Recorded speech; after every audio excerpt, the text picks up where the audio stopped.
საქართველოს მართლმადიდებელი ეკლესია ნინოობას აღნიშნავს დღეს მოციქულთა სწორის წმინდა ნინოს ხსენების დღეა. სიონის ტაძარში წირვას მეუფე შიოაღალნენ. სწორედ წმინდა ნინოს ქადაგებით საქართველოში ქრისტიანობა სახელმწიფო რელიგიად გამოცხადდა. ამ დროს სამეფო ტახტი მეფე მირიანსა და დედოფალ ნანას ეკავათ. საქართველოს ეკლესია წმინდა ნინოს ხსენებას წელიწადში ორჯერ 1 ივნისს და 27 იანვარს აღნიშნავს. როდესაც აქ სრულიად პატარა 14 წლის ასაკის დაახლოებით ქალწული ნინო შემოდის, იმისათვის რომ მოილოცხოს მაცხოვრის კვართი, რომელიც არის სხეულში დღეს დაკრძალული, აი ამ უდიდეს სიწმინდის მოსალოცად მოდის და ის ხდება უფლის რჩეული თავის თავმდაბლობიდან და რწმენიდან გამომდინარე, უფალი მას გამოირჩევს იმისათვის რომ გახდეს მოციქულთა სწორი და ქართველთა განმანათლებელი.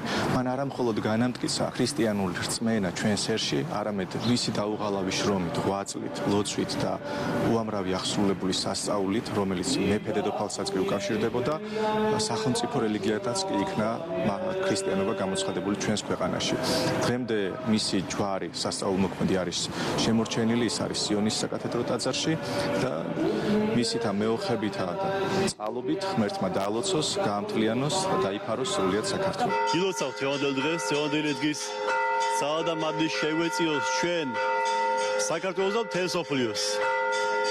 დღეს განსაკუთრებული დღე არის მით უმეტეს ჩვენთვის, ქართველებისთვის, საქართველოსათვის, რამე თუ წმინდა ნინო ბრძანდება გამაათლებელი ჩვენი ერის, საქართველოს ქვეყნის. ჩემთვის და ჩემი ოჯახისთვის საკმაოდ ისეთი დღესასწაული აღსანიშნავია და რა თქმა უნდა ასოცირდება საქართველოში ქრისტიანობის გავრცელებასთან დაკავშირებით.